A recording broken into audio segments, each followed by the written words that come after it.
good people. Hello, good people. I am Dr. Hollie Kelly, and this is Dr. Kelly's perspective for Monday, a marvelous Monday, May 20th. Wow. Okay, so I've entitled this. I was thinking about this weekend, and I said, I know I am not the only one. Hey, Ty. Thank you for all who are joining, who will join, who will watch and listen later. Patricia. Okay, so where did that come from? Is my little title. Hey, Deanna. Where in the world did that come from? Bridget, you'll appreciate this. Okay, so I I would probably hurt myself, like break my own leg trying to get away from a mouse. Trying to get away from a mouse, I would probably like bust through a wall. I would just make a door out of a wall that, had no opening, trying to get away from a mouse. Now, intellectually, oh, Holly, you're bigger than the mouse. You could pick up the dictionary and smash the mouse. You could, so intellectually, you try to figure out all these things, but my actions do not line up with with that intellectualism, because there is an irrational fear of mice. And I really was thinking, where in the world did this come from? Because I promise I'm going somewhere. Follow me. You're not afraid of mice. Switch out your fear. And the analogy remains the same. I grew up with hamsters.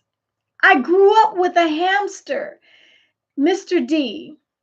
Mr. D was my hamster. I had several Mr. Ds. I never changed their names. Mr. D. I mean, I even won a fifth grade, me and Dee Dee, we won a fifth grade science fair first place ribbon because we went and we bought wood and we cut the wood and we made a maze and we taught Mr. D how to go through the maze and charted his timing. Mr. D I took him to school in my pocket. I was not afraid of hamsters. Hamster, like first cousin to a mouse. But in my mind, I was thinking, where did you didn't used to be afraid? Where did this irrational fear come from? And I really sat down and thought, and like I said, I'm going somewhere, so follow me. If you're not afraid of mice, just switch it out with your fear.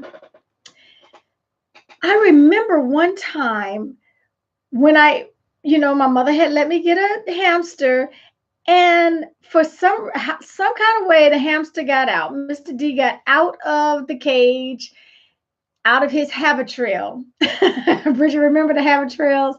Got out of the cage and was in the house free.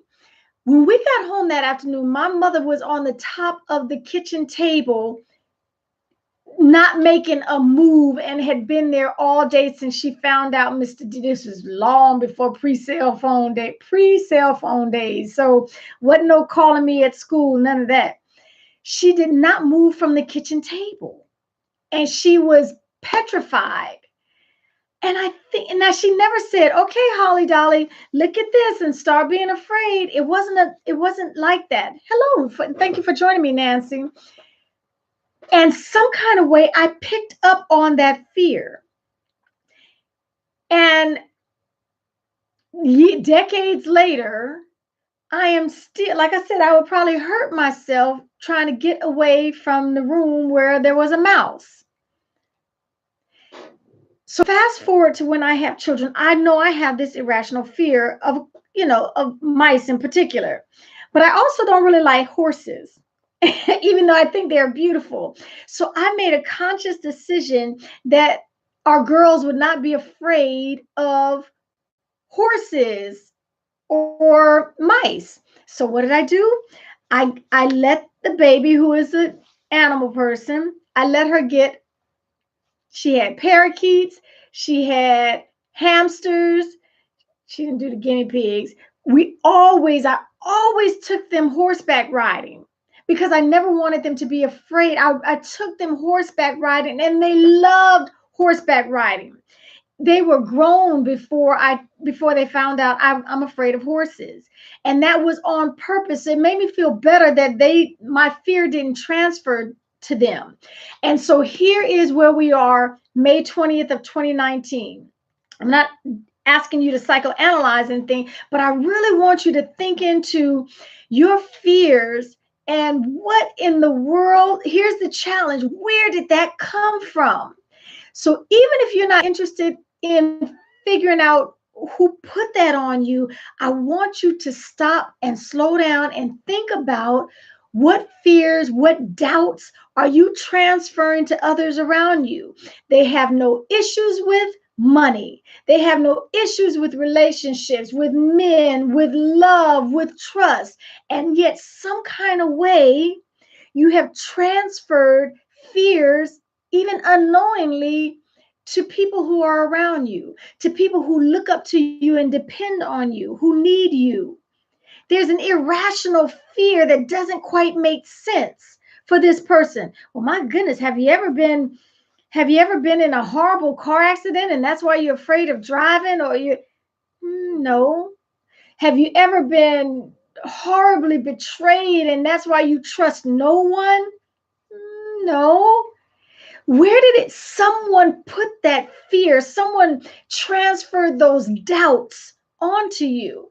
And so hey, Elliot, hey, Erlene, thank you again for all who are joining me. So my challenge to all of us today, my challenge to you today is to tiptoe through your memory bank and think back, or currently think, what fears, what doubts are you transferring to those who are around you and those who look to you for guidance, who look to you for teaching and instruction? They're dependent on us for how we do everything. They are learning things. They're either learning it by what they are taught or what they caught. Some stuff is not a sit down lesson. It's just living, and they're picking up on stuff. I recognized instantly that though she let me have that hamster, I gained a fear because of what I saw her petrified on the kitchen table, had not made a move all day when she found out the hamster was not in his cage and he was running around the house somewhere. And so again, my challenge to all of us is to go through and figure out these fears, sometimes irrationally so. They are blocking our growth. They are stunting who we really can become. Why do you react like that to money? Why do you react like that to fill in the blank? And make sure we're not giving our fears over to our children, our grandchildren, those who look to us. We need to be very, very conscious of that, and change whatever part we can change about that. I know it can be done. Again, my girls didn't realize I was afraid of horses until we had this conversation. So being deliberate, being intentional about it, being aware and conscious of it, it's going to take a little few minutes to back up and see again, where in the world did this come from? Let's figure that thing out so we can stop perpetuating foolishness or something close to foolishness. Anything that stunts you is probably, we need to figure that out and work through it. Okay. And that does not take a whole lot of psychology, and I believe in counselors, but that does not take 20 years worth of working through. We just have to be conscious and aware of that. I love you too, Bridget. Okay, that is my offering to you today. Make it a marvelous Monday as you become aware and disciplined and diligent, intentional about not putting our fears, not putting our doubts on those around us. Trash that from yourself too, but definitely do not regurgitate it and give it to another generation. Okay, until next time, take real good care of yourselves.